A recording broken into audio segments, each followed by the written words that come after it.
হসপিটালে দেখতে যায় নাই, আমরা তাদের কোনো মুখ আমরা হসপিটালে দেখতে পাই নাই, আমরা তাদেরকে কোনোদিন খোঁজ খবর নিতে দেখি নাই।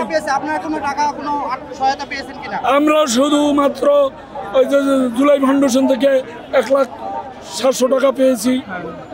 এই এরপরে আমরা ডিসি অফিস থেকে একটা টাকা পেয়েছি, সি ক্যাটাগরির 1,00,000 টাকা, এছাড়া আমরা কোনো টাকা পাই না। আচ্ছা, এখানে হট্টগোলের কারণটা কি?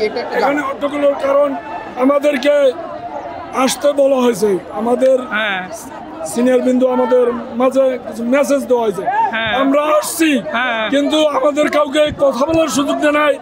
আমাদের জুলাই আন্দোলনে আহত গুলিবিদ্ধ অন্তত একটা লোক কমিটিতে রাখতো, তারা কমিটিতে রাখে নাই, তারা কমিটি গঠন করলো, অন্তত আমাদের যারা গুলিবিদ্ধ তাদেরকে নিয়ে তারা একটু বসতো, আমাদেরকে নিয়ে একটা আলোচনা করতো, তাহলে আমরা তৃপ্তি পাইতাম যে আমাদের বড় ভাইরা বা আমাদের সহপাঠীরা আমাদেরকে স্মরণ করতেছে, আমাদেরকে নিয়েই তারা কথা বলবে ভবিষ্যতে, আমাদেরকে নিয়ে যে তারা ভবিষ্যতে কথা বলবে, জনতার স্বার্থে যে তারা কাজ করবে, এটা বুঝি কিভাবে?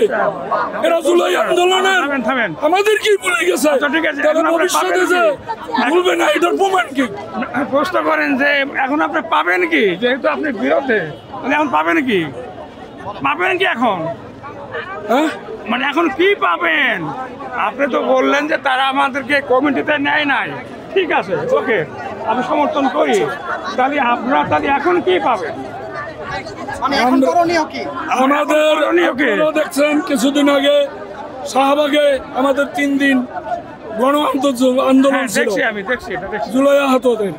আমাদের গত বৃহস্পতিবার রাত 10টায় যমুনার সামনে আমরা সব জুলাই আহতরা গেছিলাম। তারপরের দিন দেখছেন শেরাটনের সামনের মোড়ে, তারপরে শাহবাগ চত্বরে আমরা 3 দিন আন্দোলন করছি। আমাদের আন্দোলনের দাবি ছিল আওয়ামী লীগকে নিষিদ্ধ করা দেশ থেকে এবং জুলাই আন্দোলনে আহতদের সুচিকিৎসা নিশ্চিত করা এবং আহত নিহতদের পরিবারকে পুনর্বাসন করা।